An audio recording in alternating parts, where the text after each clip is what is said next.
Welcome to the Outer Realm with Michelle Desrochers and Amelia Pisano.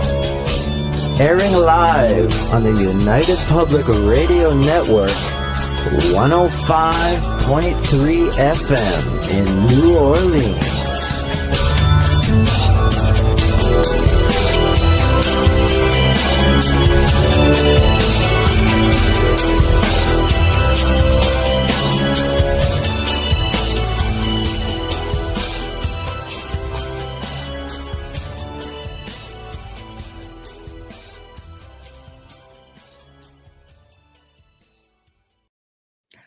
Good evening, everyone. Welcome to the Thursday night segment of the Outer Realm. We are broadcasting live on the United Public Radio Network, UFO Paranormal Radio Network, 105.3 FM from the Gulf Coast, 107.7 FM from beautiful New Orleans.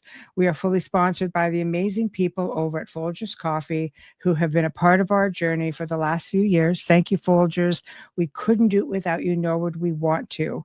Also, big thank you to Justin Snicker, aka Dr. Snick, the Sonic Surgeon, for the contribution of his voice, his music, and his time for the intro you just heard. He is an award-winning composer of Halloween, horror, sci-fi, and dark wave electronic music, which can be found on all of your favorite music streaming platforms. Also, big thank you to Steve McGinnis, the artist behind all of our logos here at the show. Check him out on Facebook and Instagram. Also does Halloween and horror. That's his specialty. Does amazing stuff, but does phenomenal commission pieces. Big thank you to all of our networkers out there. Oh my gosh, I love to see you guys share everything up. I am so grateful, so humbled. Thank you, thank you, thank you. Love you so much. Tonight is going to be a very, very deep and touching educational segment. I have my very dear friend and fellow co-host of Ethereal Encounters Unveiled, and she's got 2 shows on the network as far as time goes. So you check her out on Thursday, 5 p.m. Eastern, and Friday at 3 p.m. Eastern. Anyway, Carolann Iadorola joins me to discuss death, the afterlife, grieving loss, moving on. We talk about it, we touch on it, but I don't think we've ever dedicated an entire segment to it. So put your seatbelts on and enjoy the show. And please, again, I will go ahead and put up comments every now and then. I will flag all of the questions, and I promise we will get to everyone. Without further ado, Carolann, hello. Hi, everyone. How are Michelle. you? Thank you for having me. I'm honored. Yeah, it's a pleasure. Are you kidding? Come on. We always have so much fun. Carolann actually does a lot of the Beyond the Outer Realm shows. We do a lot of the uncensored shows. Love them. Yeah, right. Yeah. Oh, boy. There's only one place you're going to find those. You guys know the drill on that. So, wow. Hello, Blue Star from Rumble. Hello, hello, hello, hello, Janie. Hi, Janie. Oh, my goodness, as we go along. Going down, going down, going down. Hi, hello, Heidi. How are you? Always great to see you. I see Dolly's out here. Yeah, I'm making my way down, making my way down. Here we go, here we go. Hello, Sherry. Hello. I'm really thrilled to see you here. Fantastic. Nice to see you. Okay, as we go along. Hello, Dolly. You know, I just always want to break out in song. I know. Yes. That's awesome. Wayne, you did make it. You did make it. Okay, I just want to make sure we got everybody before we get a start. People are coming up. Mark, all the way from the UK. I swear you are a champ. Honestly, it's like 2 a.m. for you. Always so great to see you. Thank you. Thank you. Folgers indeed. Folgers indeed. That's nice. Even when the chat room gets all into the whole sponsors. Oh, yeah.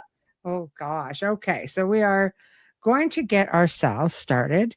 And wow. Thank you, Mark. Where do we start with something like this? Do we explore? I mean, I find the afterlife itself There's just so much on that. There's so much information. And I think there's a lot of misconceptions with it as well. So what do you want to start with the afterlife, or do you just want to get into what are you comfortable with? Because this is going to be a little bit about your journey. Oh, thank you. Since somebody keeps saying, we'll have that conversation. It's funny when you brought that up. I never really thought about it before, but I don't think we've ever dedicated like a segment to it, and that kind of is interesting in and of itself, because a lot of people I find get very uncomfortable, when you broach this topic, death, grief, that kind of thing. Yes. I've experienced it firsthand myself for the past 3.5 years. And it's always interesting to be the observer and still be the experiencer at the same time. So yeah, I think this whole thing is good for people. I think so. People from all walks of life, and I think there have been quite a few people, including myself, who have experienced it in the last, 2 to 3 years, especially. So where shall we start? Where do you want to start? Do you want to start about your journey with this, and going into, we can get all into the heavy duty stuff after with afterlife? We could definitely do that. The interesting thing that I realized about grief itself is that it doesn't have to be the loss of a person that you love. You can grieve. And of course we know this cognitively, but to know it like intuitively is a different thing. Like lose your job and have terrific grief. And all of the rules for grief still apply. So, we all lose pets. We lose our possessions sometimes. So loss is something that, as uncomfortable as it is, we all deal with it on the daily, and some greater than others, of course. And then you have like your typical grief stages, which they're great because they're true. They don't follow a sequence, although they list them 1, 2, 3, 4, and so on. So you have denial, anger, bargaining, depression, acceptance, and then interestingly, they added a new one. So there's a 6th one now, and it's finding meaning, and that is it shifts the focus from the loss that you're experiencing into discovering a deeper purpose and meaning after the loss, while still honoring your loved one. But you transform the pain into purpose, and you use grief as a catalyst for spiritual growth, which I thought was brilliant that they added that. I think it's definitely, I like that, the catalyst that sort of just boomerangs you into, the part of your journey where it does change into purpose, feeling useful, feeling, Exactly. like there's something that you can contribute to honor that loss. But then you get into that aspect. I mean, if you're really spiritual, I think, people look at the loss a lot differently. Like I say that, but I've never lost a child, for example. So it's easy for me to say, right? With that respect, I've never had to experience that. And I'm so grateful I haven't. I lost both my parents within about, 14, 15 months. That was very sudden. And I always thought, what? I've never grieved the same as many people. I've had losses in my life, and because I know there's the next level of life. They're on the next leg of their journey. But I've never really, I've had, don't get me wrong, I've had some where I've sensed that the loss of the presence being in my life. Like you can't just pick up a phone. You can't just go and drop by and see someone, and I just get right back into work. But I'll tell you, like, of course, with parents, I felt that, especially with my mother. Yeah. I mean, my father had Alzheimer's, so he really didn't remember who I was in the last, couple of years. So I had already gone through that grieving, I think, a different type of loss, right? But my mother, who was completely healthy and completely, like, it was just like, wait, what just happened? And then you realize one day, because I have such a busy life, that, I went from when I first moved out of the house calling my mother like every day for like years, and then all of a sudden I just got so busy in my professional life as I got older that I didn't speak to her as much as I would have liked to. And then that sort of hits on you. So it's harder when you don't live with someone. Yeah. It's so unique and different for everyone. I mean, before I lost my husband, I met him when I was 18 and we were married for 45 years. Wow. So yeah, a long time to be with you. And the funny thing is you take them, not that you take them for granted, but you expect them for granted. Like you expect they're just going to be there all the time.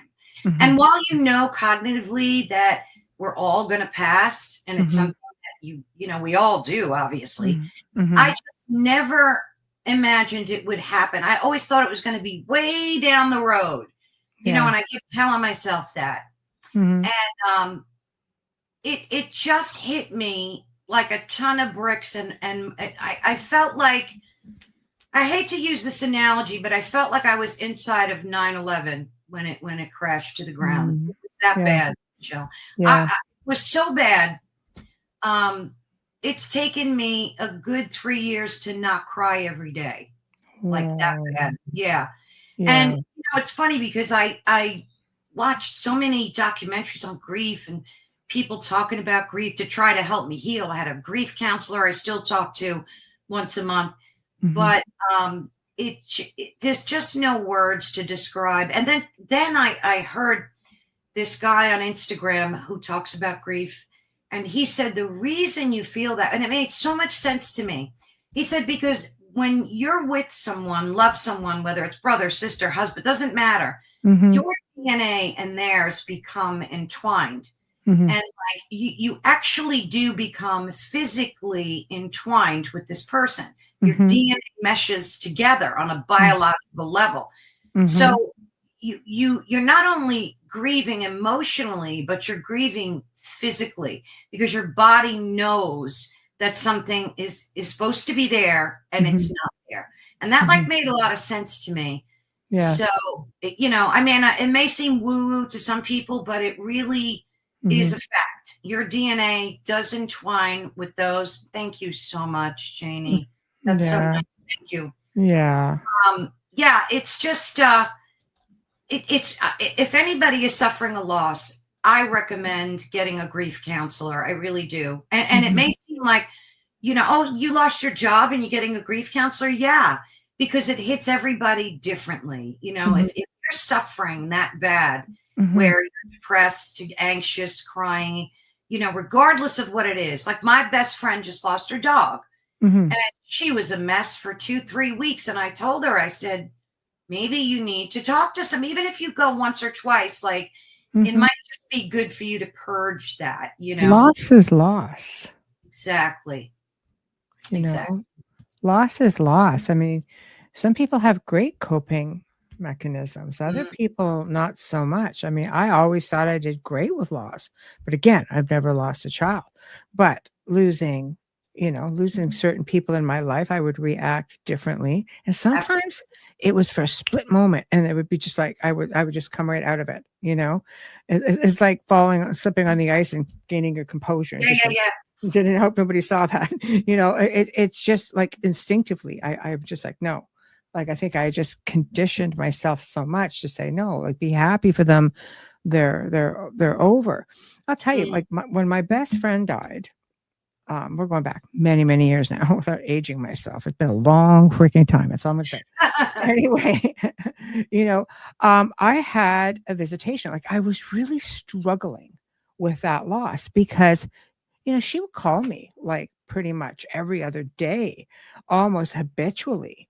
Exactly. And I'm just like, you find yourself just watching for the phone to ring, back then, like there was no cell phones, aging myself, but no cell phones. And, it just, I don't know, it just impacted me. So I ended up having a visitation from her. And I, in this dream state, this visitation, she's sitting on a couch and she's sitting like on the edge, like we're facing each other, and I'm just looking at her and she's going, She's going, you don't realize how happy I am right now. Oh, She goes, that's beautiful. well, she had a really tough few years before her passing, and she ended up getting sick. And she goes, I am so happy right now. And I'm like, and I just looked at her and said, well, what am I supposed to do without you? Because we used to joke because I could never remember things. Nothing's changed much, but I could never remember things. And I would always say, you carry all the memories, right? Childhood stuff, because she was a childhood friend. And she said, you'll move on. And I was like, well, shit, all right. I've been told. And you know what? From that moment on, I did. Yeah. But it's almost like she just had to give me a little smack and just say, "Oh, go on, like it's okay." It's like, it's like this stuff, and I'm just like, yeah, I do. So you just need to be taken out of that. Yeah. You know, And it's funny because in my case, like I could know all those things, talk to people about them all the time, interview awesome folks on NDEs, near-death experiences, but when it happens to you, you just don't, like, I lost my parents, and of course I grieved and cried, but it was so different, Michelle, just so different. I can't even explain, like, for 45 years, every day, this person was in my life, making decisions with me, sharing the birth of our children, buying homes, just life, everyday life, sorrow, joy, pain, sickness, health, whatever. And then all of a sudden, to have them just snatched away during COVID, which we won't even get into that whole thing, but if you get my gist, a lot of stuff went on in the hospital that made me very unhappy. And well, it's hard because you couldn't even be with your loved ones either. No, they made me suit up. Yeah. I couldn't even hug them goodbye because I had to wear an astronaut suit to do that. Yeah, that's hard. That was hard times. Yeah, it was awful. So, that whole thing was in the mix as well. Yeah. And it just, the whole thing was just like I said, I felt like I was in 9/11 and the building just crashed down on top of me. It was just, first you go through shock, and even, like I was trying to be strong for my kids, but, on the outside anyway. So there's that whole thing too, you want to think of your family, but. Yeah. So you can't react. It's hard because you have to be the strong and you can't react. You have to do things in private. You have to be there to help get them through it. Yep. And then being in times where you can't be, you can't hug, you can't do anything. And literally, you feel like you're being, like for myself, I felt like I was really robbed of my father. I expect it because Alzheimer's eventually, I mean, that comes sooner rather than later. But my mother, I was just like, wow, whoa, like I really felt, robbed at that point. Oh, yeah. And a little bit bitter. I won't lie. It was a little bit bitter. I was just like, wow, okay. Yeah. So this happens. So for you, what was it like day to day? Just, you get up, you have to go on, right? You have your family, you have to work, you have to eat, you have to sustain yourself.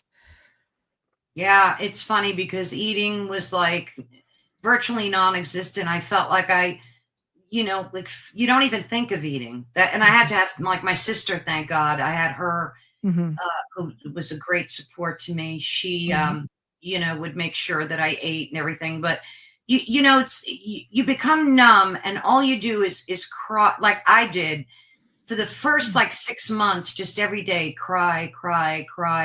And then, and I would talk to him every day because I knew he was in a better place. And I knew that he wasn't suffering anymore. And that, that's a joy. But one thing I heard a grief counselor say that helped me, it really did. He said, grief is like having a big stone in your pocket and it's huge and heavy. And when you first put it in there and you try to walk around, you can't. You're dragging the stone, right? He said, but you got to do it every day. The stone is there every day.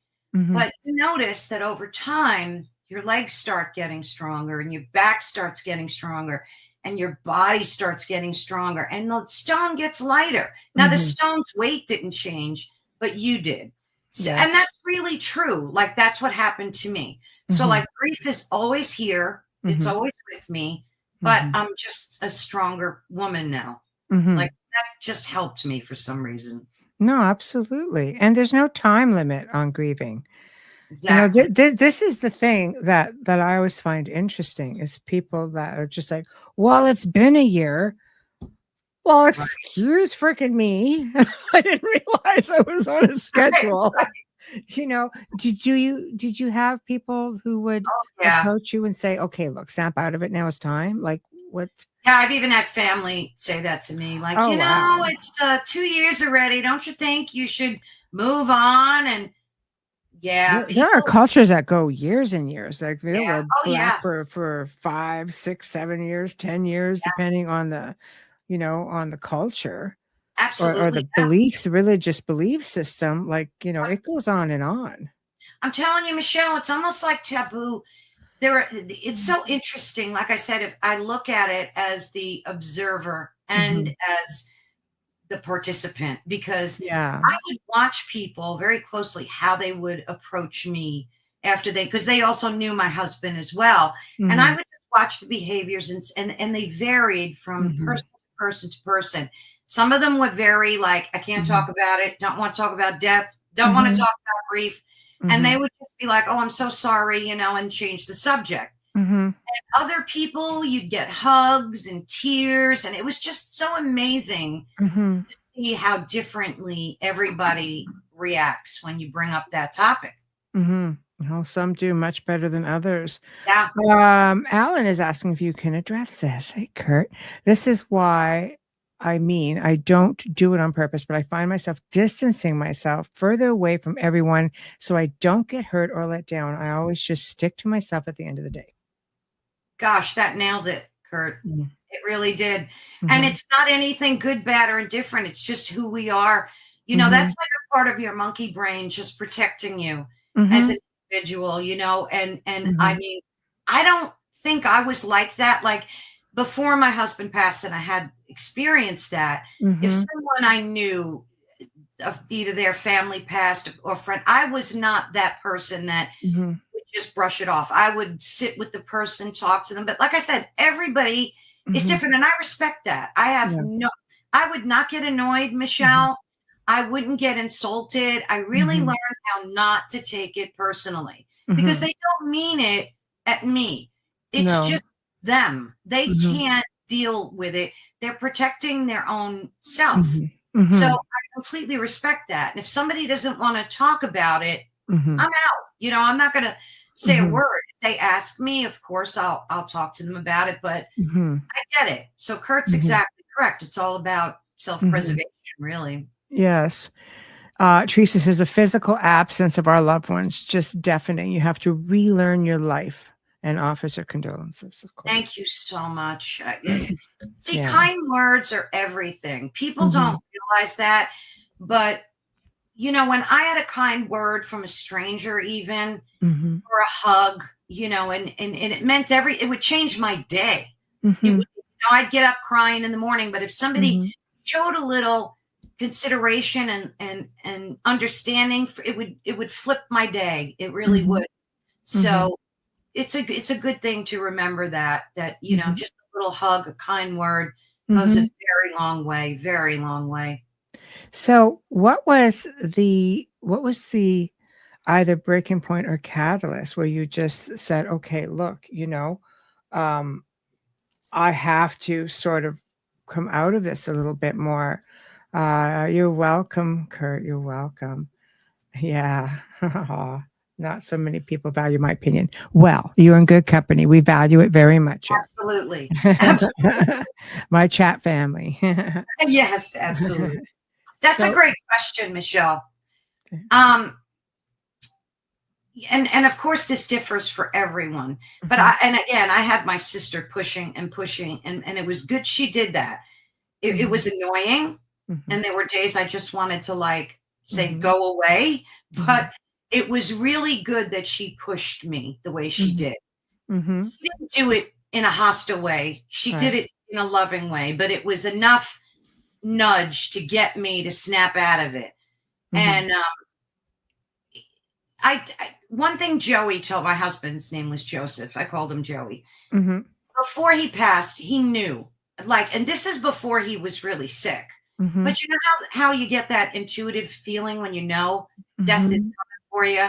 Yeah. Like, I'm sure, Michelle, I'm preaching to the choir telling you, but he knew. And he said to me one day, when I die, I want you to find a boyfriend right away. And I said, you're crazy, you know, and I was telling him all that stuff.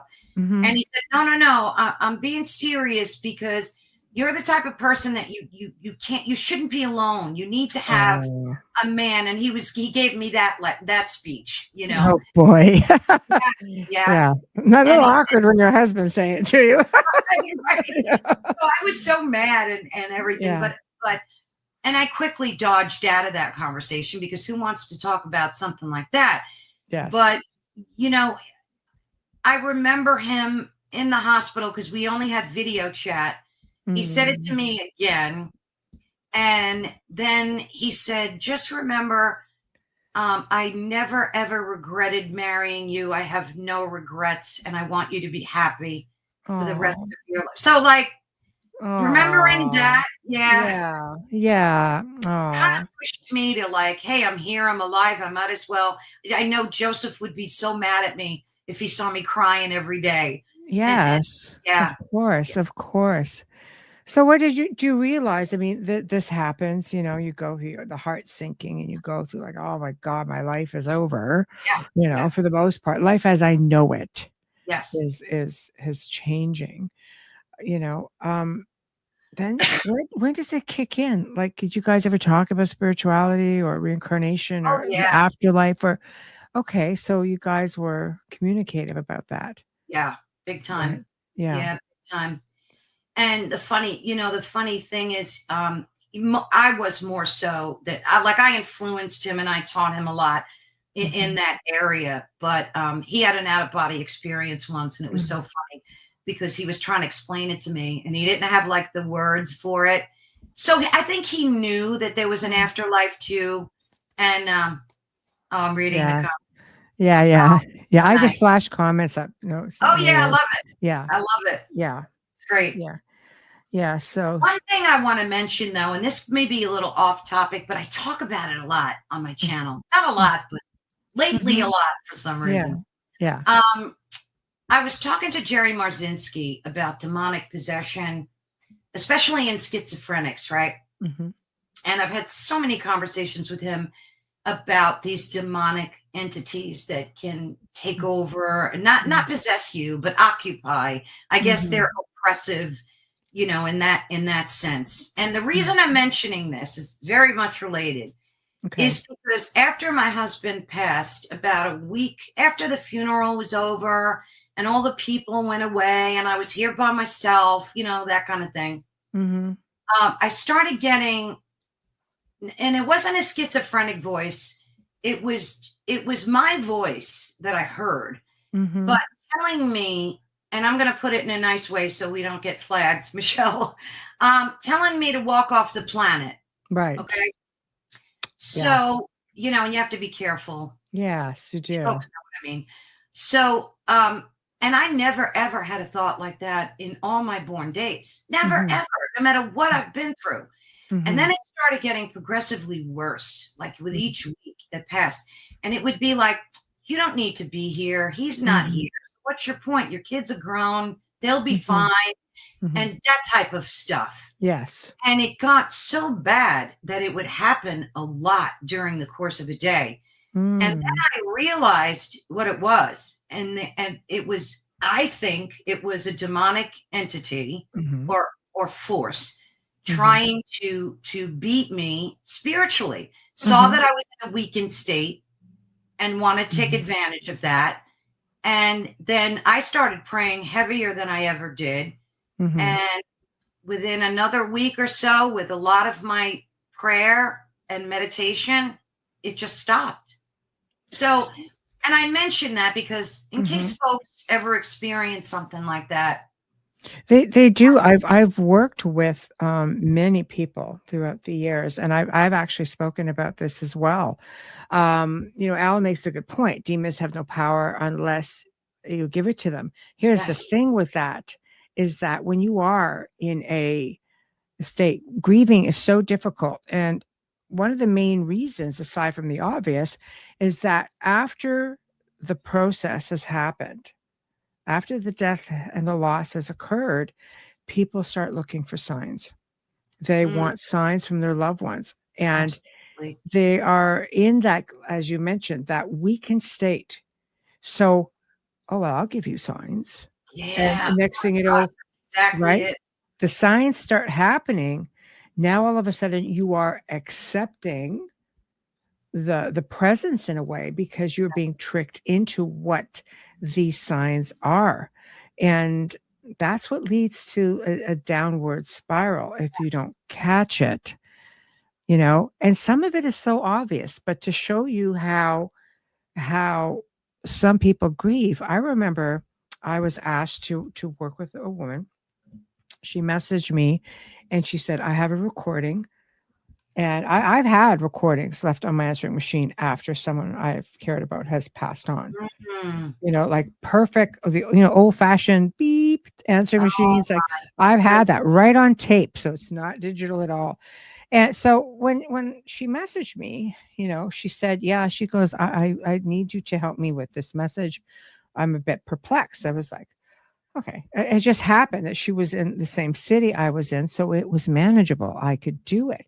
So I go in, and she plays this message, and it was a growly, and she basically, it was calling her an F and C, right? And so anyway, what happens at that point? She looks at me. She looks at me and says, I need to know if that's my husband. I'm like, did your husband like you? Like, because I didn't know how, to me, it was an obvious. Oh my God. I'm listening to this going, this is growling at you and calling you a pretty crappy name right now. So she just looked at me, and then she started doing what we always say, don't ever do this, especially in your own home. And she started doing voice recordings.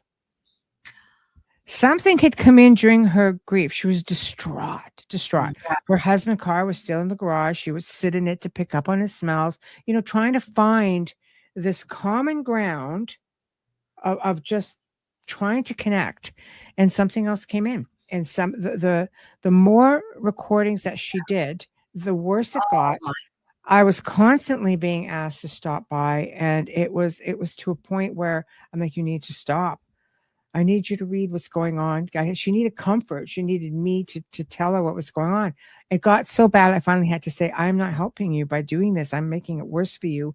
And I can't in good faith do that. You need to speak with a professional, or go speak to person of your faith, your parish, or a physician, or a grief counselor. Why would you think it was her husband, though? Did it sound like him, or was it just growly noise? Oh, no, it was like, you effing beep, beep, beep. I was just like, I don't think your husband would call you that.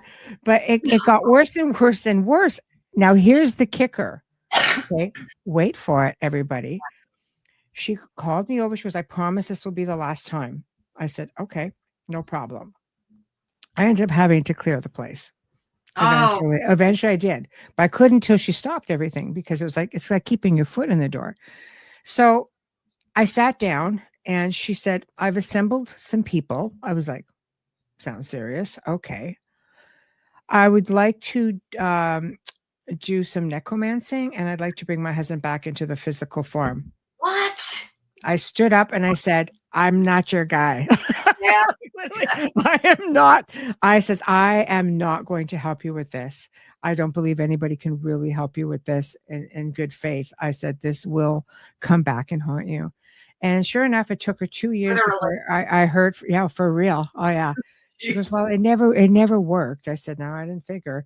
But I ended up 2 years later being contacted to clear the place, and it was bad. It was so bad. Oh, I can imagine. this is where it leads you. They get you at your worst point when you are feeling the weakest and the most vulnerable, when you're just hurting and you want just the one sign. If oh my God, I could do a whole segment on people that I've helped who were grieving losses of people that they loved I can and the imagine. after effects of what came through. And I've worked with people. Some of these things take months and months and months to do because you have to work with the grieving. And you nailed it about the sign thing. Yeah. Because my husband and I always, for years and years and years, said, whoever goes first has to give the other one a sign. Yeah. That was like, most couples do that. Like, I know a lot of people that do that. Yeah. It's like fun, but you kind of mean it. So after he passed, I was like, I didn't ask for a sign. I just waited for one. I'm like, well, Joey's going to be showing me a sign. And I get up every day and I'm like, well, no sign today. And sometimes I'd be like, Joey, where's my sign? Like, because I talk to him every day still. Yeah. But then I gave up because I think you had said that during one of our other conversations, and it stuck in my brain about how, you shouldn't ask for a sign because you don't know what you're going to get. So I stopped doing it. And then one day I was walking my dog, and I live in a beautiful community with a lot of trees, and I always see beautiful birds and everything. But I never, ever saw a hawk in here. And I'm here over 20 years. Never saw a hawk. So one day I'm walking my dog, and I just happened to look up, and I see this huge hawk. It wasn't just those little baby hawks that we see floating around. Yeah. I took video, pictures, everything. It was I forget the name of it, but it was a rare hawk. It was big. It was like this, bigger than an owl. Yeah. And it just peered down at me. It looked at me dead in the eyes. And I looked up and I went, Joey, that's from you. I know that's from you. And then it just fluttered off. So I knew that was my sign. See, I agree, because birds are a really, like when my best friend died, I had birds that were not native to the area feeding in my gardens. I'm going, I've never seen one of those before. And I had a dove, a white dove that perched itself over my main entrance to my home. And I was so concerned. It was there for 4 days. So I called a friend of mine who did bird and parrot rescue. I said, you have to come get this poor bird. I think someone let it off at a wedding, and now it doesn't know what to do, blah, blah, blah, blah, blah. And he says, okay, I'll be there, in about 2 hours. After 4 days, I think she just left. And I knew. I said, oh, okay. I'm like, I know stuff, yet I'm simple. Like I get so busy. It's just like, it doesn't occur to me all the time. Right. And with my mother, it was cardinals because they were her favorite bird. And I was seeing them all the time. I think birds, because, there's just so much wisdom there as well. Like they're messengers, birds. People freak out with, crows and ravens. They're messengers from the other side. They carry messages from the other world, Oh yeah, absolutely. And like I said, I'm living here over 20 years, and Heidi mentioned in an earlier chat that she saw like mourning doves. That's what they were. Yeah. And she said something about she saw them flitting, and then 5 of them came out of a tree or something. And I laughed because ever since Joey passed, I see 2 mourning doves every morning without fail. And they're always perched up on like somebody's rooftop. And as I'm walking my dog, they're singing, they're cooing away and doing all that. And I know that that's another sign from Joey. I know it. Absolutely. So you're right. Birds, for some reason, are like... Birds are a big one. Yeah, and I think it's just so comforting. I love that. You know, because it's a gentle. Yes. I think, a lot of times we talk about synchronicities and such, and I always say it's a universal language, without a doubt. The universal speak and vibration, frequency, synchronicities. And when I was actually on my way to see my mother, which was going to be the last time I ever saw her. I was, I'm on the highway and I come up, there's this big transport right beside me. And on the back of it was my maiden name, which was spelled very unusually. And it was spelled exactly like that. And it's not a common way of spelling it. So I sat there, I was just like, I said, I understand. Yeah. So it's just like noticing little things. And Yes. I started noticing a lot more at that point. And they do, like, it's just paying attention, having this dream where you're just sort of like, God, what does this mean? It's easy. Break it down. Go look it up. Yes. And piece it together. The messages are just there. Oh, they are. They're like your little personal oracles, and a lot of us just like to be blind to them. But what is that? I always think of ending interstellar, most likely. Trying to connect with his daughter. Oh, yeah. Well, he was okay, let me back up because I flashed these up. My nan passed at 107. What a beautiful, beautiful, rich life that is. 107. Wow. A week before she passed, her husband of 45 years would visit her in her room and repeat, Beth, my love, don't worry, soon we will be together. It's like my grandmother. Actually, isn't it amazing? So I think, your loved ones do come around. They absolutely do come around. My grandmother visited my grandfather every night for 20 years after he passed. What? And yes, she was so mad at him. I think he was trying to make nice. He was just so mad at him that he's not even the one who met her. She wouldn't go with him. She went with one of her sisters. So it's like, oh, Grandpa, what'd you do? And we found out after the fact, it's like, oh, it's not good. So, so it's amazing, the things that come out after the fact. But did you ever have any spirit visits or visitations? I did, and I've talked about this one. I was talking to Carolann in an interview from the Spirit Switchboard. Is that her show? Yeah, Spirit Switchboard. Isn't she trying to get them all? I was interviewing her, and we were talking about death and dying and Joey and stuff. And all of a sudden, I felt the back of my chair a little nudge, like a little push. And she said that was Joey, and I knew it was him. Oh yeah, she's so gifted. She's just amazing. She's phenomenal. It was like saying, "I'm here. Hello, I'm here." So yeah, in that, I've never seen his physical in dreams. Oh my gosh. Oh my God. Yeah. Tons of them, but never like in outline form. But I did. Oh, and I had him touch my arm once. He definitely stroked my arm one night. It was very loving, gentle, don't worry kind of thing like that. Yes. You see, they find ways to let you know that they're close, which is so amazing.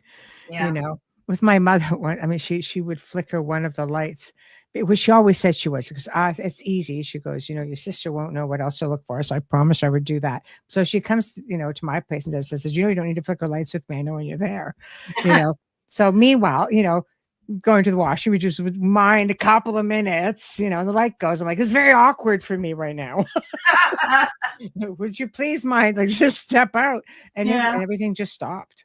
And then it went on. And then I went to another room and then it started. Thank you. Let us keep the bathrooms off limit. Okay. Yeah, exactly. But that was my mom. She's just, she just loved to joke around and stuff like that. So it didn't surprise me totally. But would it? For all I know, I'll just stop flickering the light. You still won't know, but I know. So, but I like when you can get to that point, where you can start acknowledging the visitations and putting together the messages. Where do you feel? Hey, Michael, where do you feel you're at now? Michael's also a host, Michael Angley Show, Saturday nights, 10 p.m. Eastern. Here on the network. There we go. So where do you feel you're at? Aw, I bet you do. Jim. The blueberry pies. Where do you feel you're at now in your transitioning with all of this? Like, are you, do you ever try just to have an NDE to try to visit with him on your own? Not an ND, so LBE and OBE. Oh, Don't do an ND. You know, it's funny because Preston has a great book that teaches you how to do them. Yeah, I know. Yeah, he does. I love Preston. He's awesome. He is. So after I interviewed him, and this is how easy it is. You just do this, do this, do this. Yeah. And he's like, and don't forget to do this. And so I read the book and I said, I'm going to try it. And I tried for like 2 weeks, nothing, right? Crickets. Yeah. And then one night I did leave my body, but I didn't see Joey. I saw some dopey musician, like some stupid rock star. Who are you? What'd you do with my Joey? Yeah. The strangest thing, Michelle. Oh my God. And I got so scared that I just pulled my I don't know how I met this person, but I did. It was the weirdest thing. Might have just been the level, the door you came in through, the level. Yeah, I don't know what it was about. I can't figure it, but I left. I did, and I met this person. I don't know what Joey down. It was just the strangest thing, and I guess I got scared, jumped back in, but I didn't see Joey. I wished I would have, and I haven't tried since then, but I should. Right. So let's fast forward a little bit then. So obviously you've come to this point where it's like, okay, because I know we've spoken very briefly about that. I won't, get into that. Okay. Just like, okay, this is it now. I'm going to be proactive. I'm going to move on. Not that you forget or that you ever miss a day. Oh, no. The grief is always there. Oh yeah. But what did it for you where you're just like, no, I am going to take this path because I feel it's therapeutic. I feel maybe I can help somebody else or I can learn things. Well, I would have to say it was like I've always been into like high strangeness. I love that they call it that now because that was never called that, Michelle. Oh, really? I use it all the time. When did that start? Because I learned it on the network. Like I never heard that. That's a John Keel thing. John Keel coined that. Oh, is that right? I love it. I love it. It encompasses everything. Yeah. It does. It truly does. But my entire life I've been, a student of it is Heidi. And I think for me, being driven to what I'm doing on the network, especially, is part of that journey that is meant to be. So when I said before about how they added a 6th to the grieving, the list, it's so true because you do try to make sense of this tragedy that happened.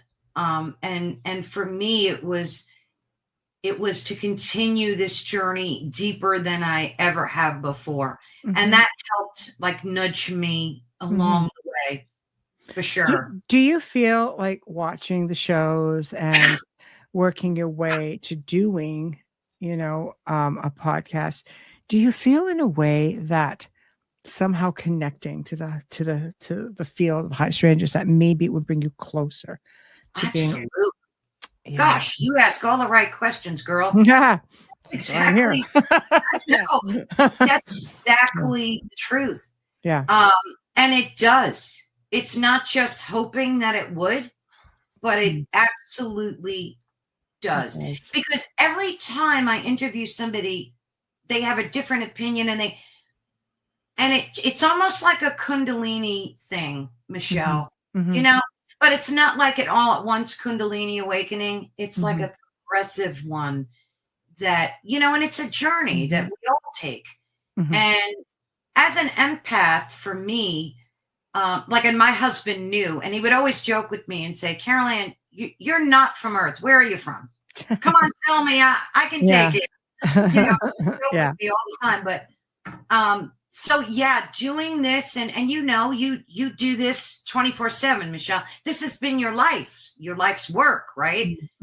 So you understand better than most that it truly does bring you closer to, like you were talking about the afterlife.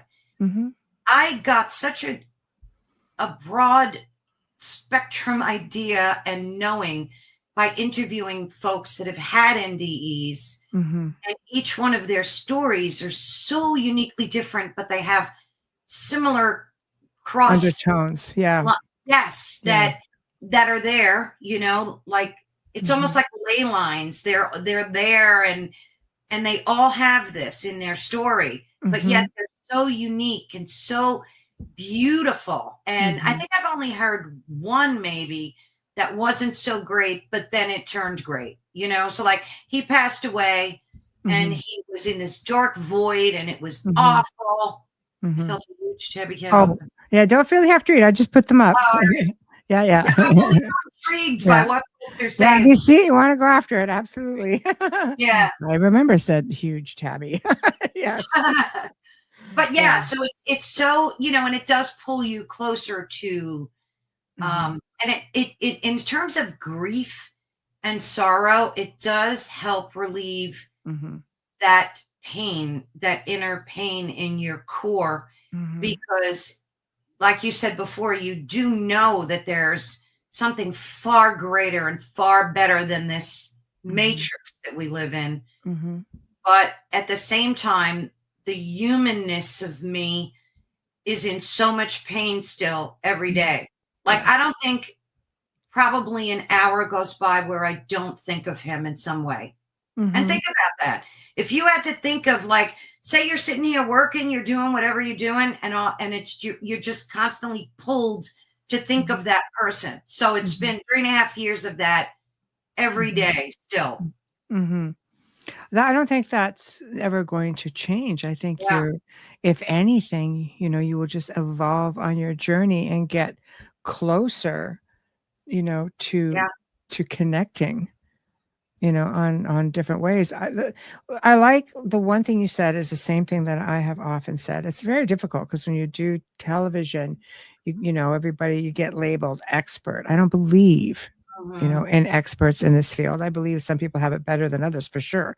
I am by far no expert.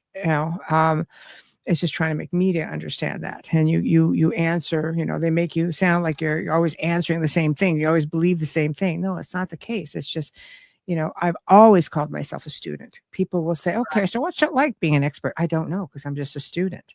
Right. And they seem perplexed, but that's some of the things that media does. They're there for ratings. They're not there for understanding, as to how things really work. And how can you be an expert in something that, you can't really peg it. You can't really explain it. I mean, proving it is sort of like, well, you might get close, on some levels, but, others not so much. And you look at people who are grieving, you know how much energy they're projecting?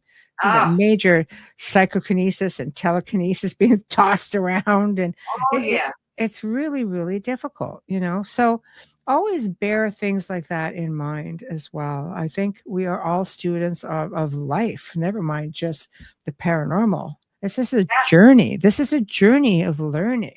Oh my gosh, Michelle. And what you said about the energy being tossed, you are so 1,000% nailed it. And I'll tell you why. Because after my husband passed, well, for me, everything in my house broke. Everything. Wow. And it was the strangest thing, because I lived here and everything was fine. I mean, little things would break, maybe your dishwasher would break or some stupid thing. If I have a laundry list of things that literally crashed and broke in my house.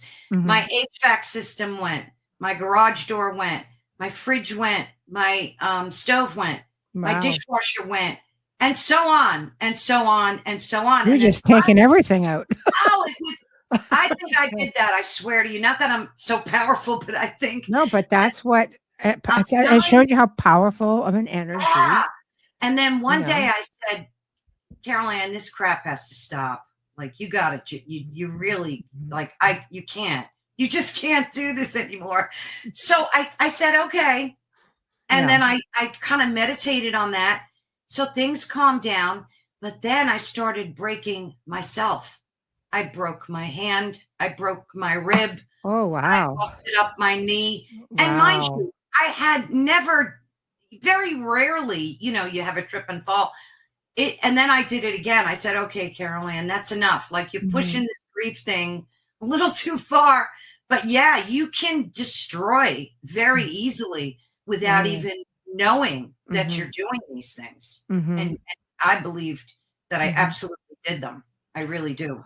I have no doubt. I mean, aside from the fact that grieving itself is a very powerful experience, Yes. we are very powerful beings, and people, I think, neglect to remember where they come from and who they are with respects to the fact that we are energy walking around in this vehicle. You are having a human experience, but you are still energy, and you can do incredible things. I've worked with so many people, and all I'm seeing is full on psychokinesis. It's been like that for years, and saying, do you understand? Like, you're doing this. I watched my daughter do it, and she'd be just like, what? I can't do that. Hell, you can't, because I'd know if we were haunted. It's just the emotions, and just the anger, or the hurt. Like, those are strong emotions. Yeah. You can do some serious damage. Yes. And we're all capable of it. We're all capable. We make ourselves sick. It's just, at some point you have to sit back and say, all right, that's enough. Like, I tortured myself enough, I think. Yeah. Yes. So what are your thoughts then? I mean, did you guys ever talk about, you get people who've been married a long time and just like, oh, I'm going to come back. We're going to come back together. We're going to reincarnate. We were together in the past life. We'll always be together. The whole Dracula thing. I've crossed oceans of time to find you. This way. Do you ever get a sense of that? Like, is it from this life to the next for you? When it comes to he's your person, you know what I mean? Yes, we would joke about that a lot too. Yeah. And then when I get mad at him, I would go, I changed my mind. I don't want to know you in my next life. We would laugh at that. But I think you're exactly correct. I think that journey, you just keep repicking that same person, whether they come back as your son, your mother, your father. Yes. So, I love that. I love that as well. I think when you meet your person, you just instinctively know it. And it's just sometimes you have to wait your whole life for that person. Yeah. Sometimes people are really lucky. Yeah. My person, sure. Yeah. So, death itself. I truly believe that it's the next level of life.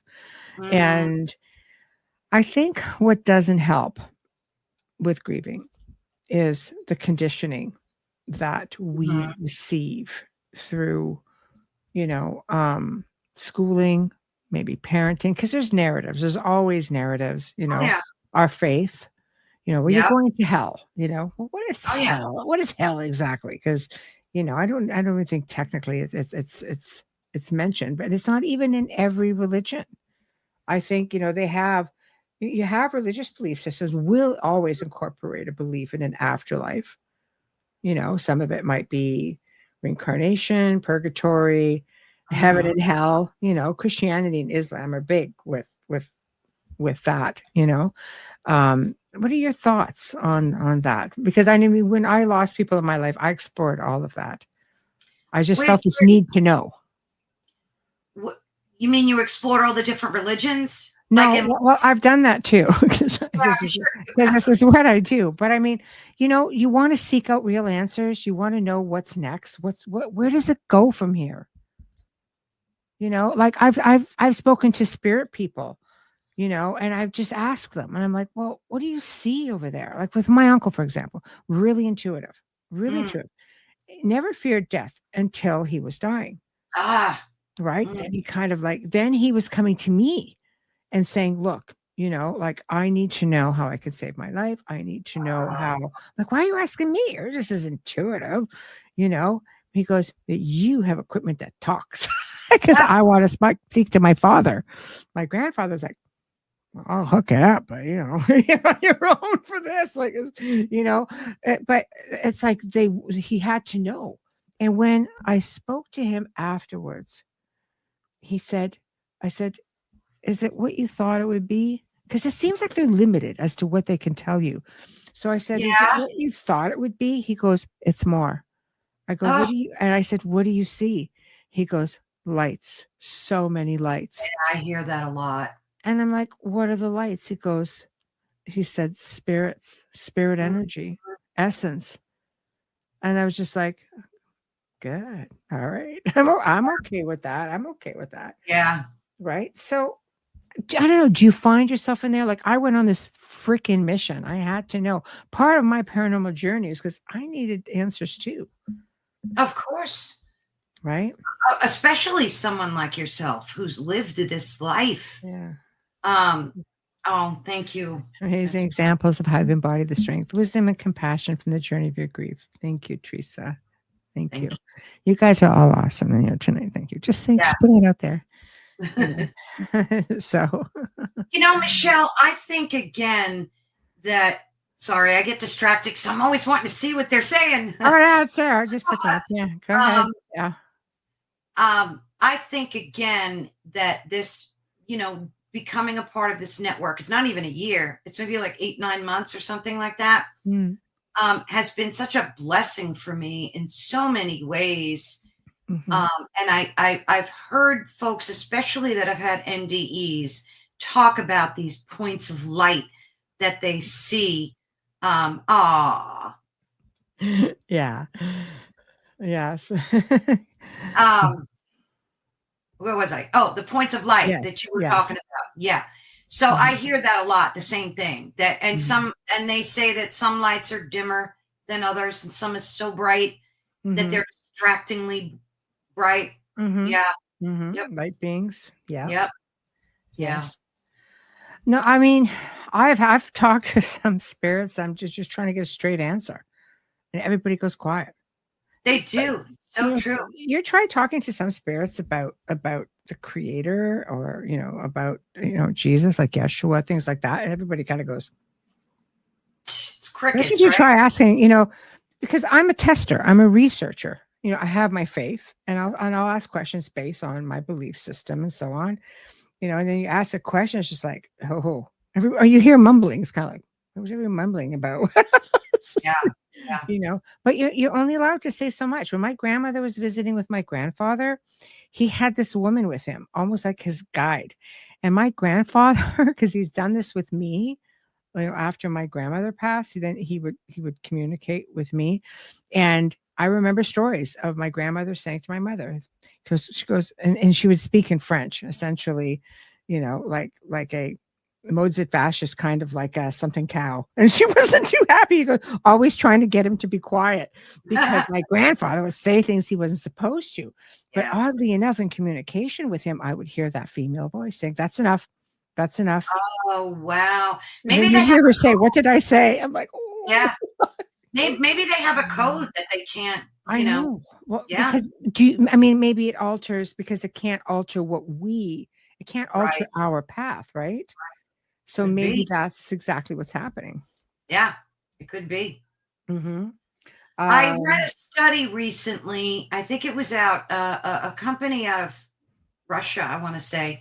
They were able to track where a person's soul goes after they die. They have some kind of machinery. So I'm Googling it, trying to find out if this is fake news. And it wasn't. There was really a company that was able, it was according to the internet, so we all put a grain of salt. Yeah. And they said that at first, when the person passed, they were able to track his soul hundreds of thousands of light years away. And then it lost the signal. And then all of a sudden the signal came back and it was like billions of light years away that their soul went. Wow. Yeah. You should go check that out. I probably still have the story somewhere. I would be extremely interested in that, just out of from a research standpoint. The curiosity is just sort of getting the best of me. But I feel that, I mean, scientists now, are chiming in and saying, oh, we know now that the spirit moves on. Yeah, the spirit moves on. Mhm. Cat, also a show here on the network. Carolann is a host here on the network. I can hook you up. Yes. There we go. I can hook you up. I'd love to interview the other hosts. So anybody email me. Yeah. Carolann, Ethereal Encounters Unveiled. Yeah, there we go. But yeah, Carrie, hello, Carrie, says she also had researched that.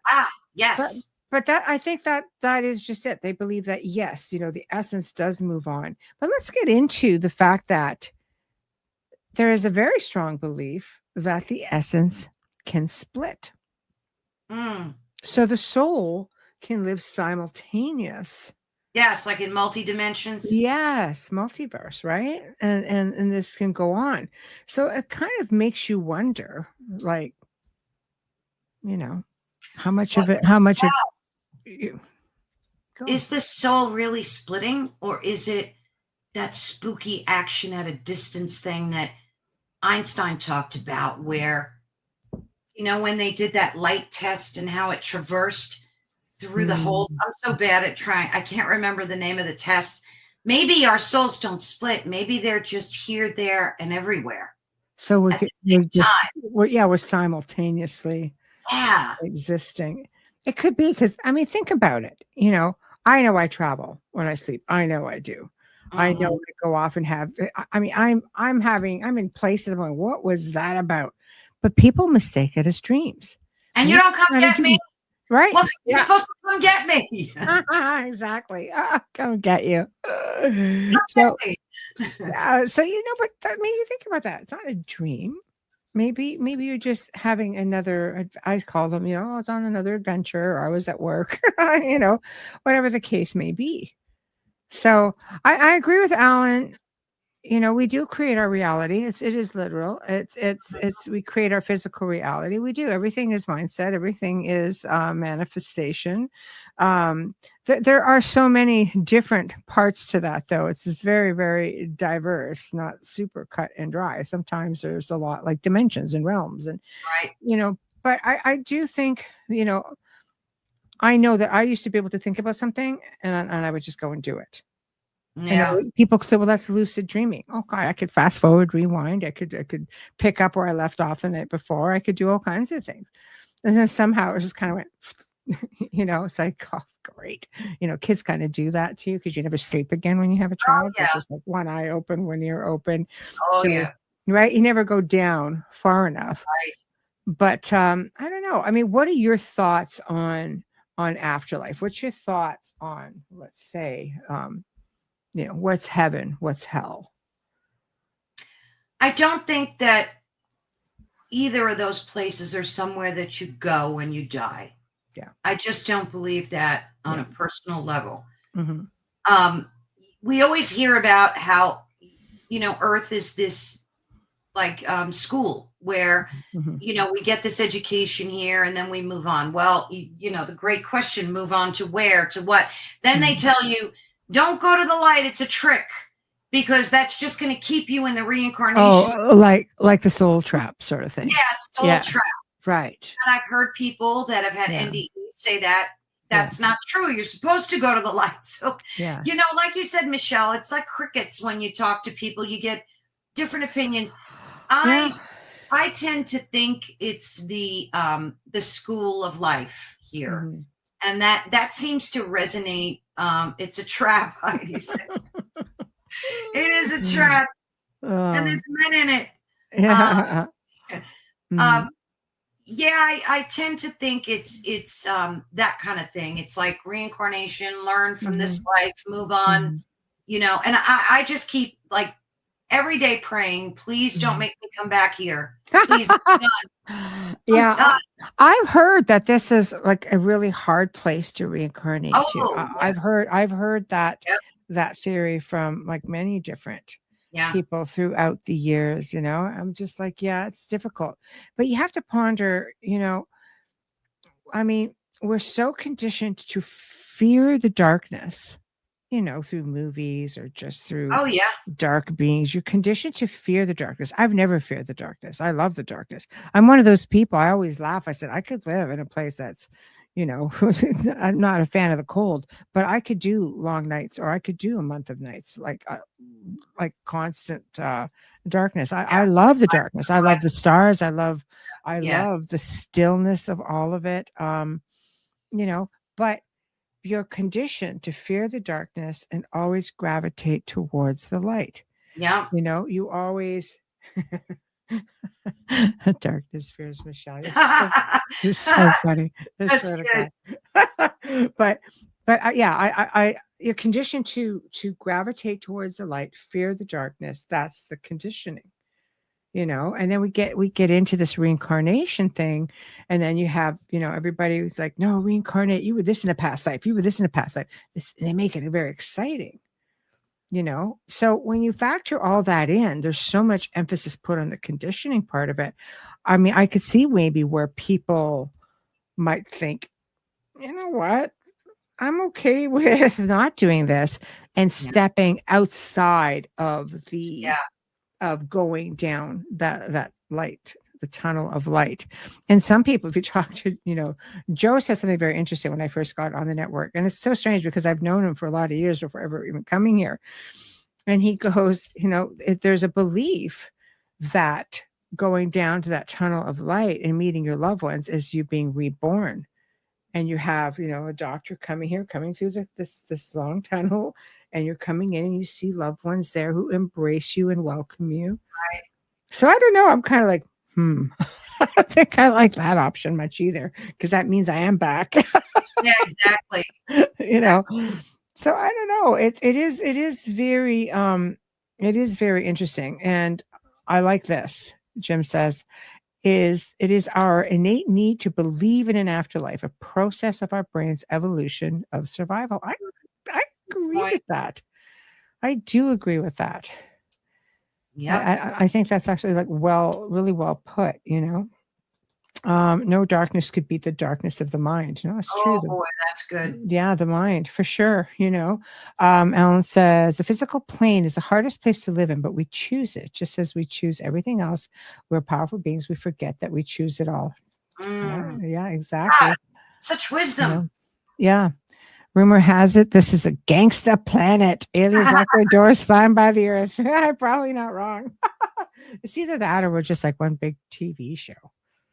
Planet Earth. Let's see what they're going to do this week. Don't you find it? That would be great.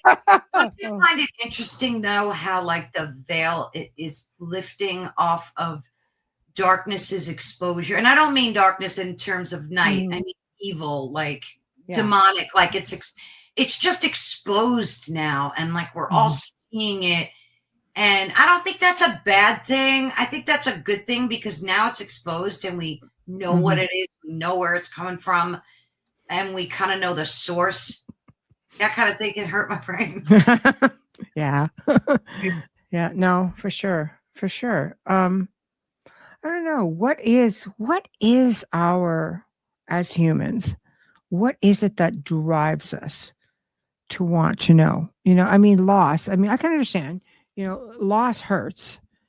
And I think in turn, does it create, you would think, does it create a fear of dying? Does it just, I don't fear dying. I'm more concerned about the method of my demise than dying itself. Right? Exactly. It's how you go, not, when you. Yes, exactly. Especially with a lot of things that I've worked with over the decades. Yeah. Yeah, it could be a little bit freaky deaky there, but I think we're on a journey, and the journey to evolution, I think, is to try to sort a lot of this out, because we don't really die. Why can't, for me, and I know better because I've worked this, for so long, but I know we just move on. I know it's just moving on. Here I am. I'm okay.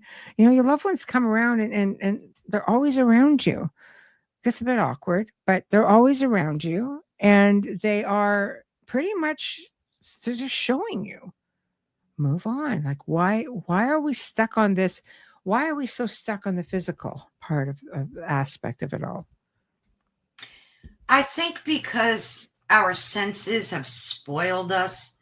Like, we've become so addicted to the ego in the physical form, and just gluttony. And I don't mean that in a bad way. I mean that human way.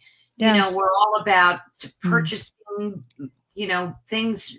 You got it bigger, better, faster, that kind of thing. And I think our senses like spoiled us, and kind of, they're always trying to be the dominant force over what our soul knows best. And I think that that's a struggle for like, for our spirit. At least it feels that way. Because think about it, we're always fighting the urge to eat something. Oh, can't have that cake, or can't, go. Oh, don't go to the casino. Don't gamble. It's like there's always a battle between mind, body, spirit. It's true. Or the keeping up with the Joneses term of always the next best thing. And all of that means nothing. No. It means nothing. When my husband died, he didn't have a U-Haul truck taking his crap with him. Right. It doesn't work that way. It's one thing you learn when you do lose somebody, because, having to clear out my mother's house, like the family home that was there forever. And I realized at that point, coming from myself, because I've lived a great life. I've been able to travel the world. I've been able to experience many things. And I just really like unique things, like old, heavy, medieval revival. It's a past life thing, I'm sure of it, because I find great comfort in being around the energy of certain things, right? People laugh because I'll always say I go really stupid over Gothic arches. I do. It's a really ridiculous thing, but I do. But I've learned, after downsizing twice and leaving the film industry and not having, the manor house, or we would have people come in to film all the time. I was just like, when people want to film at your place all the time, it's a matter of, you have to switch things up, because you can't switch up the house. So you've got to switch up what's inside of it. Right. Because it was very unique. But I have 3 storage units, big units. That's a lot. Full of pieces that, when you come from a place that's got 10, 12-foot ceilings, and you have 8-foot ceilings, and you realize that big, giant, beautiful, cathedral confessional door, it's not going to work. so you realize, I don't want my family to go through that. I don't want them to, I want to save them the back break, and I want to save them the task of saying, okay, well, now we're going to, we have who they're specialized. Many of these pieces are specialized. And they're not going to appreciate them like you do. They're just not. No, it's true. They're not. No, it's true. I said, does anybody want anything when we moved? I'm sorry, it's not a key and it's not all white. I'm sorry. What was I thinking? It's just a new time, everything's white, and it's just like, I appreciate that, because, I love this sort of thing. But you see, I have friends who appreciate it. My chair's in medieval. Thank you, Janie. See, and I'd love to have some of your stuff. Want to get rid of anything? Yeah, I want to bring a truck down. Sure, I'll load you up. I will load you up. But it's just, some of the pieces that you collect over the years, they mean something to you. Absolutely. But in the end, it's like, you can't take it with you. Nope. And, after a while, you evolve past it. I see things that I'm just like, oh my God, this is an heirloom. I'm never going to get rid of it. And then I sell it like 5 years later. Right, okay, I'm ready to part with it now. We outgrow I guess where I'm going with it all is that we outgrow the physical, and you come to realize when you suffer through a great loss, that's what matters. It's not everything else. Absolutely. It's all meaningless. Sure, it's nice to have nice things. Everybody wants nice things. But at the end of the day, it's just one of the hardest things that I had to do, and I didn't put my kids through it, was to give away my husband's things, his clothes and stuff. It was, and it was so painful that I literally gave myself amnesia for like the 3 days that it took me. So I only remember like the end of it and the beginning. I don't remember anything in between. And it's good. I don't want to remember it because it was just so painful. It was, I just can't. That's all I know about it, was that it was one of the worst things that I had to do. I think it's because you're purging. We think when we do that we're purging that person away, and my grandmother and my grandfather suffered 25 freaking years. So when everybody's getting rid of her stuff, they have to get rid of his stuff from the 25 years before. She's like, don't you touch a thing. It's like, okay, man, all right. So, I mean, some people just cannot get through that process at all. Like, it's just not even an option. So, but you know what? I do think if you can get past that process, it's always going to be hard, no matter when you do it. And it's, I'm sure you can agree, you're not purging that person. You're not getting rid of that essence. You're not, that person is always there with you, as as you're being poked in the back while you're doing an interview. It's like, absolutely. Yeah. Yeah. So, but that was, these things are all lessons. I truly believe that they are, because you just, after each one of them, it changes you to the core. It really does. It whether it's losing a loved one, losing your pet. I mean, any type of loss. That's why I thought it would be so good for people to hear this, because it's such an uncomfortable topic. Nobody really wants to talk about this, Michelle, except me and you. Yeah. I think some people, do much better with it than other people. Some people grieve really hard. Oh yeah. You know, like I mean, I have family. If a celebrity dies, it's just a major event. I was like, oh my goodness. No, it's true. They just do not do well with it. What about your perspective on, let's say, the afterlife being a state of being, more like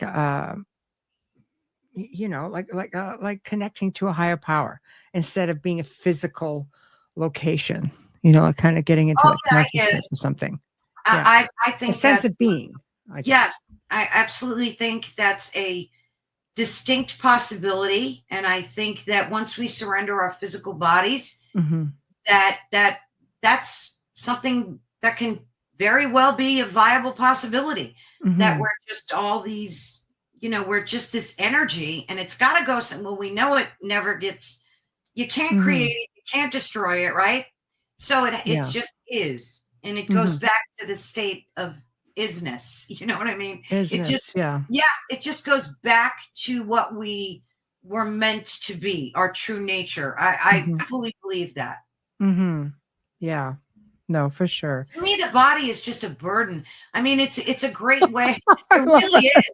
It's just a burden. A burden, yes. It really is. And that's the one thing that makes me not afraid to die, because you're shedding this weight and this, I mean, yes, it's great because we have our senses, and they're just as wonderful as they are awful, right? But I think that when we shed this body, that our true nature is truly exposed. And I think you're right. It's just energy going back to the state that it was meant to be.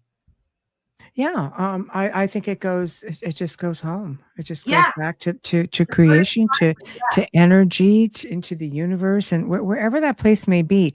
It's so difficult because we have, again, there's so many theories, and you have science saying, no, this is a thing. You have, yes, now we know the essence moves on, and trying to figure it out. You have, religious beliefs that tell you it's a thing. We have a lot of good theories out there. And I've been asked that question so many times out of the numerous interviews that I've done through my years. And my only real answer is, I'll let you know when I get there. Because you can't give a real definitive answer. Your faith, because some people have such strong faith. So this is the way it is, because this is what I've been shown. This is what I've been taught. This is what I resonate with. I resonate with a lot of things too, but it doesn't mean they're accurate. Then you get somewhere. I mean, I'll use my uncle for an example. I mean, he grew up, as a person of faith because, my grandparents were like that. And, as they evolved in their journey and embraced their spirituality and embraced their gifts and things like that, it was sort of, that belief doesn't completely change. It just evolves. Yes. So to hear from him, I was expecting him, which leads me to think, like, is the next level part of our manifestation? Like if he was, if anyone who thinks, for example, I want to see baby Jesus, is that who they're going to see when they get there? As part of their manifestation, their wants, their right. So if you're, for my uncle, as his beliefs evolved, it didn't mean he didn't believe in the belief of God and Jesus and Mother Mary and all that, because they were raised Catholic.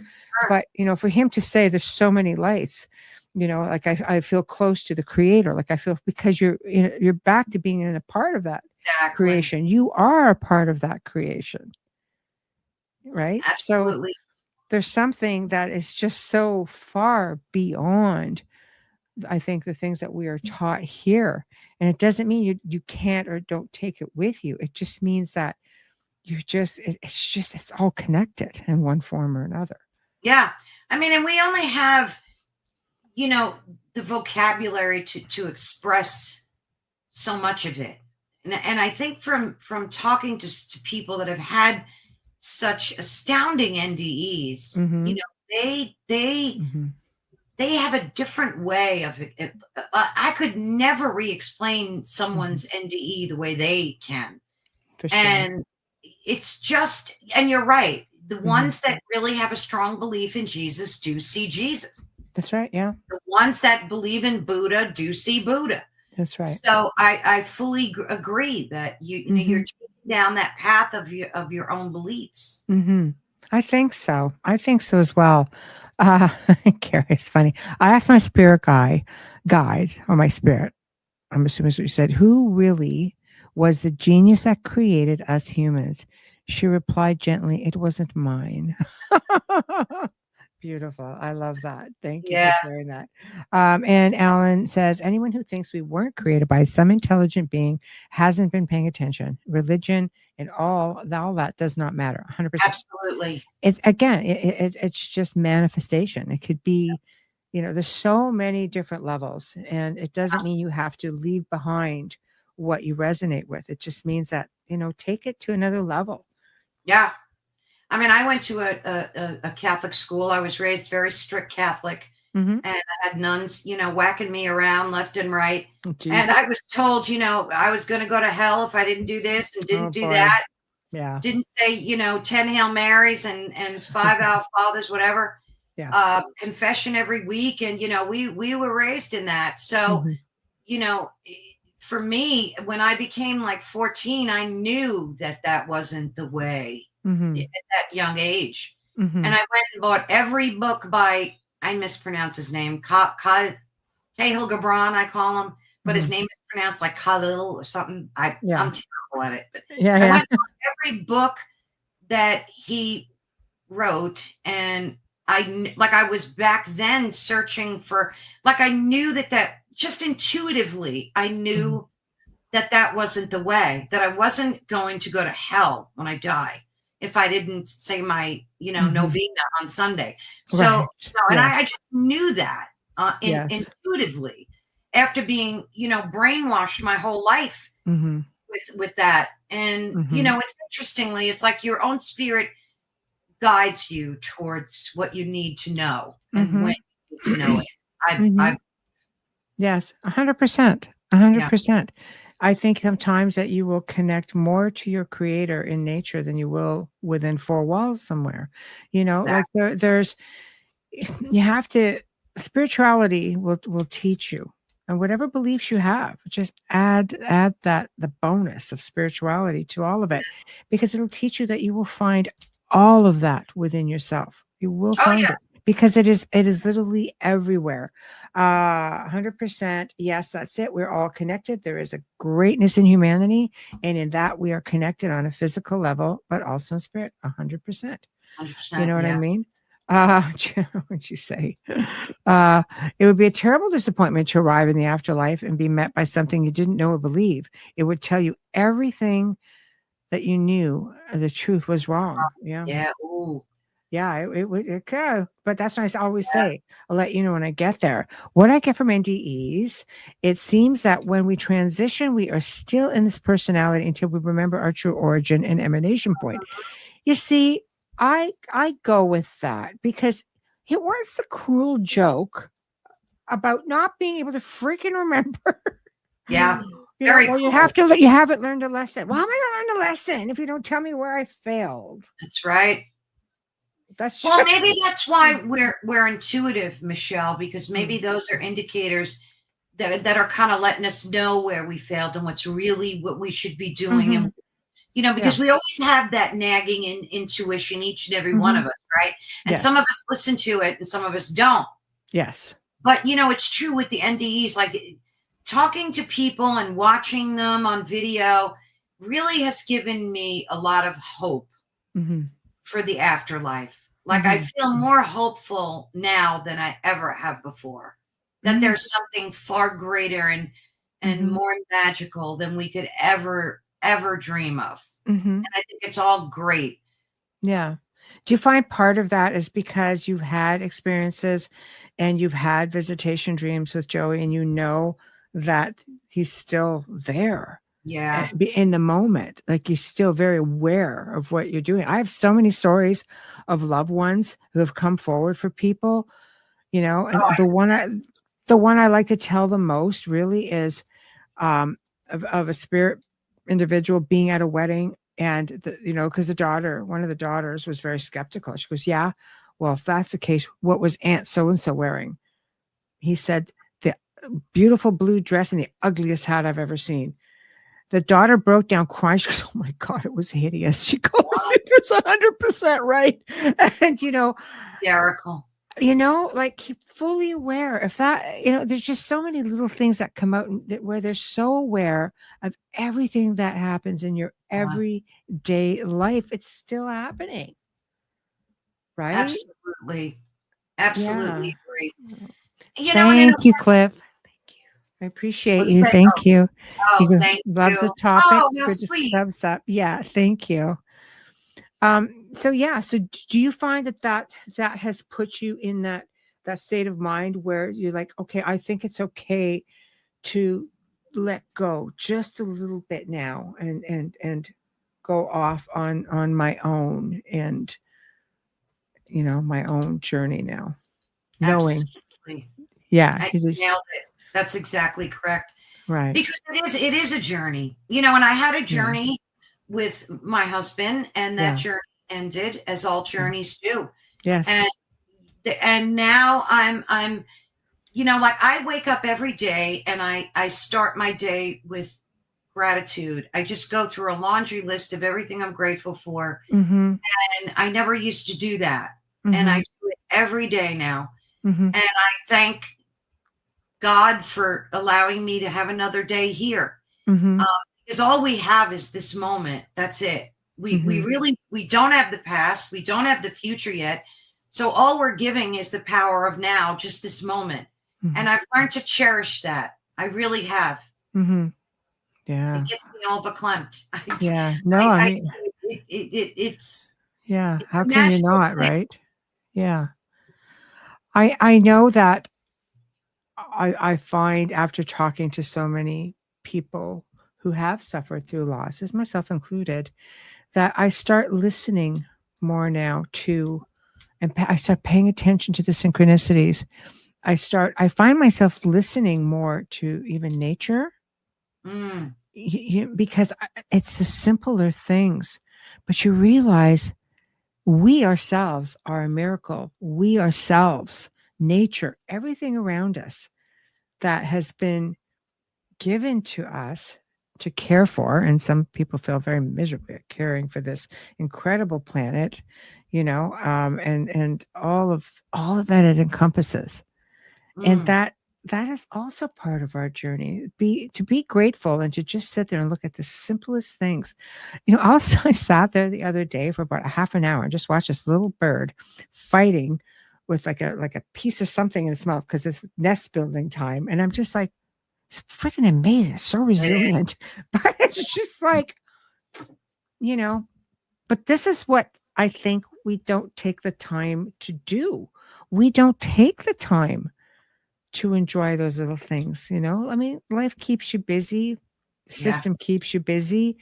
But I think, you could really connect to source a lot easier if we took the time to look at the gifts and the messages. God. The messages, synchronicities, they're everywhere. It's one of those things that once you see it, you can't unsee it. Exactly. Right? It's like we're distracted from ourselves. It's almost like we can't, sit with ourselves anymore. Yes. You either have to have a cell phone in your hand, or people can't go to the bathroom without having a cell phone in their hand. Right? I mean, it's just the way it is. So, and like you said, nature, just what, like, that's why even when I'm walking my dog, I just won't look at my phone. I just try to look at the trees and all the birds and just appreciate. But it is all about gratitude. What is this? I think it's hard. I'm going to go through a few of them. Wayne says, I think it's hard because people for the last 4 decades or more were in the physical with people we love and care about, to suddenly need to learn to move past the physical into something we can't see or touch. It's like people who go for psychic readings. I always say, there are so many gifted people out there. They don't need to use cards. They don't need to use anything. But I think the receiver, it's easier for the receiver to see something physical and go, they look at the cards. That's a good point. A good medium doesn't need cards, but you might need those cards to visualize what it is that you're experiencing or what you're hearing, If I ever have to visit my daughter after a pass, I'm showing up in green pants and a blue shirt wearing leopard print glasses. They tease me for being colorblind. This is so funny. Yes, look, 100% look around. Magic is everywhere. Teresa says, I agree. To remember our physical connection to Mother Earth and all sentient life in this world. Oh my God. Yes, yes, and yes. The messages are the synchronicities, 100%. Jim, I can watch ants for hours at camp, something so small, but which has purpose. Yeah. Right. Going within, remember who I am. Yes, exactly. Kat says, I wonder if people used to say that about books. People can't go to the bathroom without a book. All right.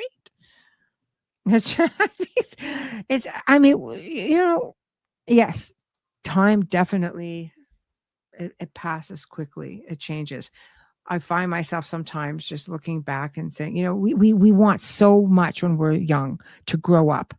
I want to grow up. Don't want anybody telling me what to do. I want to do this. I want to do that. Then when you're there, you sit back and I think to myself, God, I wish I could go back. I wish I could go back. Right. See my mom and dad, having, Christmas dinner with my grandparents and just people they're just gone. Right? They're just gone. And you realize simpler times. It's just like. Yeah, absolutely. Right? Yeah. Every day I would get up and go, where are you, Joey? Where did you go? Yeah. And I would just talk to him and hope I'd get an answer. And I'd be like, I know I'm not going to get an answer, but. How do you know? How do you know it's just not left as like a sign?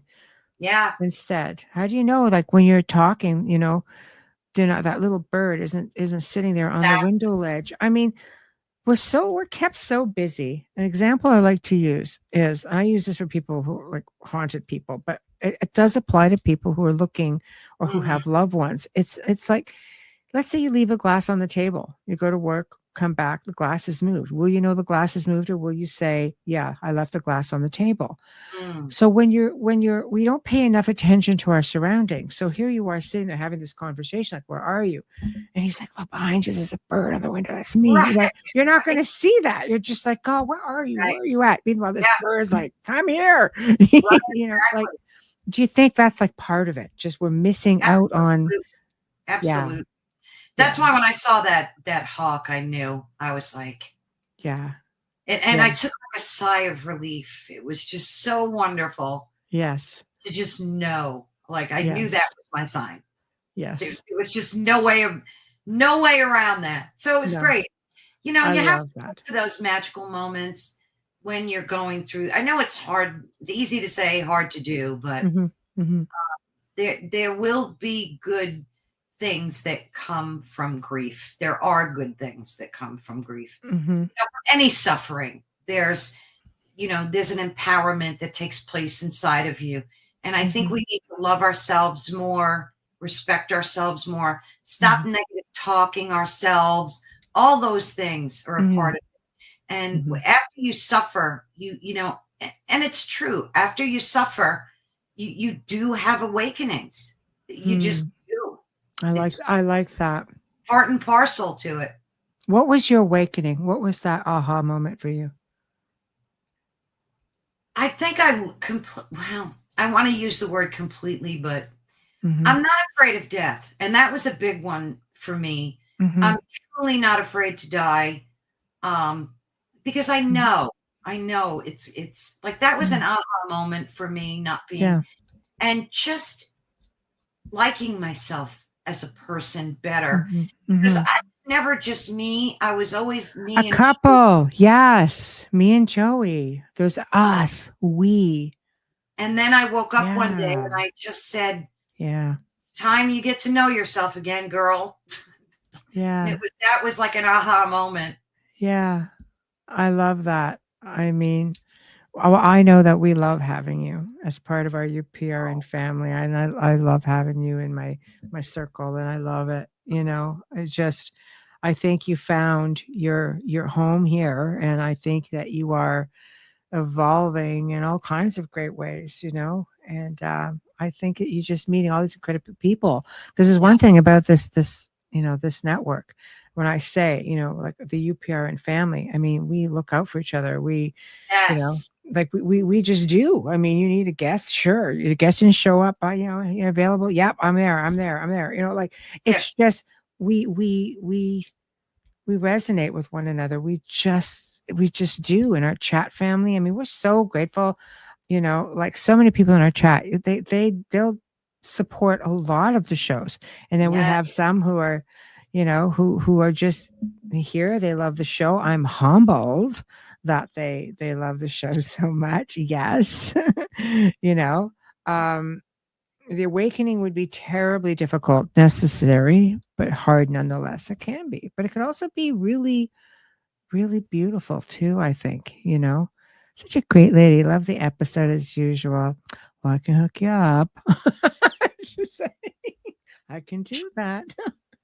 So, okay, it's time to promote yourself. We're getting up there. So tell us about your shows. Tell us what you have coming up. Just go.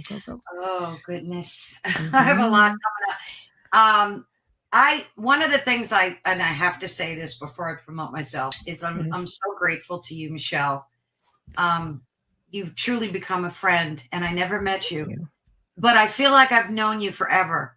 I do. Yeah, thank you. I think you're one of those people that I've known before. Oh, probably. You're a wonderful spirit, and you're just such a good person and a generous and kind person. And I absolutely adore you. Thank you. You're so kind. You made me cry now, but thank you. But I just had to say that out loud because I truly mean it. Thank you. Yeah, thank you so much. And thank you for having me on tonight. I had a lot of, I hope that this helped other people, you know, dealing with anything in their lives that, like I said before, that they've lost. So, but I have shows twice a week, which kind of shocked me because I never expected that. I always go once a week, but it's good. It's going good. And the Friday shows are pre-recorded There for the guests that like live in Europe and can't make the live. So they're Friday at 3 p.m. Eastern Standard Time. And who do I have on this week? Oh, well, what is today's date? The 5th? Oh my God, I have to look. Well, tomorrow's Friday. Yeah. Yeah, it's crazy. Today I had a really good show with Judy. Yes. She suffered from schizophrenia and recovered. And wow. That's an amazing story. I think everybody needs to definitely check out. And we have our conspiracy theory coming up on the 6th. Am I right? That's tomorrow. That was for those of you who missed Beyond the Outer Realm, since it's a daytime show. Yeah. It's with Carolann and I. You're going to get catch sick it of on me, her Michelle. show. No way. Will never happen. Right. No. So I thought it would be too much. But yeah, I love doing that show with you. And then it airs on my channel like a few weeks, maybe 2-3 weeks later. Yeah. There's so much fun. So please be sure to watch tomorrow Michelle's show, of course. Yeah. We have some good ones. We do, because that was part 3. And I think part 4 is, one second, we're doing another one on July the 1st. Dun, dun, dun, dun. Yeah, that's coming up too. Yeah. So the show tomorrow is our 3rd show. It is. Right? Am I right? Yes. Oh, and it's you got to watch it, guys. It's really good. Yes, it is. We always have a good time, and we always try to be quite informative. So yes, of course. And so yeah. So unlike myself, you'll probably actually be able to still see it on YouTube with Carolann. Oh, so far, keeping my fingers crossed. Yeah, you're a little luckier than I am with that. I don't take the chances, and neither does the network. But everybody someday and have no YouTube channel. Yeah. Well, yeah, one day it'll come to that and be like, oh God, here we are. Subscribe to Rumble. That's about right too. Apparently YouTube gets a bit ornery about that too, just advertising that. So next week, guys, Tuesday, Beyond the Outer Realm, Mark Ollie, my dear friend Mark Ollie, all the way from the UK. We're going to be talking again about forbidden knowledge and hidden archaeology. Grand Canyon, Antarctica, things of that nature. You're going to see a little bit more of those topics coming up, even on the main show, because I have a couple of guests coming on in July. Won't spoil it right now, but we're going to really start getting a little heavier into stuff like that. I get asked about it a lot, and like, all right, darn it. I can't say no to you guys. So we are going to take care of that. Wednesday, for the very first time on the Outer Realm, Joshua Cutchin. And this is going to be talking about the similarities between the UFO phenomenon and the Fae folk. Oh, that's good. I know, right? And Thursday, another friend of mine and fellow researcher, Dan Hammond, is going to be, he's a researcher of the obscure, the paranormal, cryptids. And we have had some pretty incredible conversations, and he's one of these people who'll send me photographs and say, what do you think of that? I'm like, is that a freaking wolf? And I'm talking like Dog Man. He's like, right. He gets some really interesting stuff and deals with some interesting people, so it's just fascinating. So anyway, big thank you to Carolann for joining me this evening. Big thank you to Folgers, Dr. Snick, Steve McGinnis. You have been watching The Outer Realm here on the United Public Radio Network, UFO Paranormal Radio Network, 105.3 FM from the Gulf Coast, 107.7 FM from New Orleans. Thank you all. Have a terrific weekend. Oh, before I go, you've seen our guest. I'm going to be doing Nocturnal Frequency on Sunday night at 9 p.m. Eastern Time. I know. It's going to be great. These guys are great. Yes, it is. Oh, yes, you got to post that on your. You'll post that. I will. I will make sure I get a link, and the guys will tag me in it. Steve Genier and Alex Rondini. They've been on The Outer Realm several times, actually. They're very, very, very good friends. And I'm very, very honored, of course, to be asked to return. And we're talking about female paranormal researchers. Oh. It's going to be their season ender. So, come and catch it. And thank you, Cliff. We appreciate your subscribing and liking, and we shall not forget about you. Return. Come back every week. Good night, everybody. Have a great weekend. Michelle. Thank you. You're welcome. Mwah. Love you guys all.